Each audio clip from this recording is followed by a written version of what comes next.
Women, what's your arranged marriage nightmare situation? After I graduated from high school, my church forced me to marry my brother. My father had an affair when I was younger with multiple other women growing up since he was a leader in our church. It was the leading men of the church's duty to spread their seed as much as they can to spread the word of our God. So when I was younger I knew I had many siblings, but I never knew who exactly I could be related to. In our church, you typically grew up tight-knit with the other people your age, and we were supposed to refer to each other as brother and sister, though none of us were related. I actually had a couple of friends, but there was one kid that I hated most, Joshua. Joshua and I were assigned marriage when we turned 18 no matter what. Both of our parents signed papers on it when we were 10, and it was just a matter of waiting. I absolutely hated knowing I had to marry Joshua because he was the most vile person on earth. He was a misogynistic 4chan user who believed that women didn't deserve rights and that our religion was the correct one because the men of it didn't have to be tied down. He viewed me and other girls as subsidiaries and always bossed me around just because he knew he could. We went to the same high school together, and I always had to hear rumors about his other girlfriends and how he would harass and inappropriately touch them. Knowing I wasn't allowed to go to college and I had to marry this guy made me so depressed. I started eating my feelings, and before I knew it I was 200+ pounds. When I turned age 17, that's when everything changed. Joshua broke up with his several other girlfriends and started to try to prep me to be his wife after graduation. He would throw out my lunch at school because he said I needed to lose weight, and would purposely steal my phone so he could make sure I wouldn't be able to text anyone or make plans with my friends. One day I finally broke.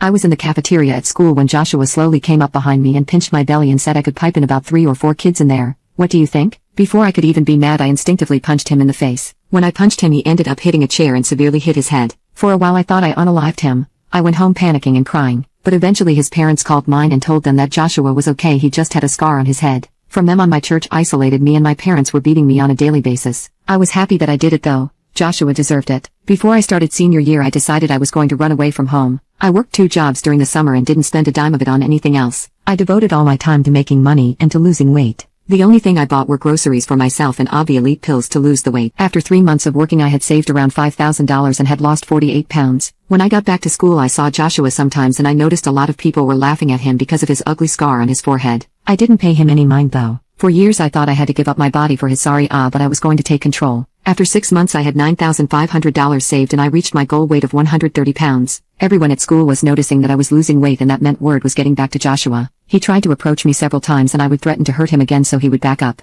My parents were still hitting me at home because they said I needed to make peace with my future husband, but there was no way that was happening. After 8 months, I had $10,000 plus saved, and the Obvi Elite pills worked their magic cause I was able to maintain my weight and actually tone my body. I thought I was going to have to wait till graduation to run away, but my high school actually had a program that allowed you to complete classes early by testing out of them. I studied day and night for those tests, and after 3 weeks, I had my high school diploma, a month before graduation and a week before prom. My parents were hounding me to go to prom with Joshua, and my mom even bought me a dress with a turtleneck to wear for him. I acted like I agreed with them and waited for nighttime with all my packed bags ready. At night, I took 2 bags with me, one with clothes and the other with my computer and cleaning supplies. I hopped on an Amtrak train and left that town for good. I emancipated myself in another state and I was living in a homeless shelter for a while, but eventually I worked enough jobs to get myself into community college, and I transferred my way into a 4-year with a full ride scholarship. I now have a decent office job in analytics and I have a very cozy apartment with my dog. I avoided the internet for the longest time because I was scared of how people would react to my story, and most of all I was scared of my parents finding me. But now I'm writing this because I'm scared. Every night at 4:37 a.m.,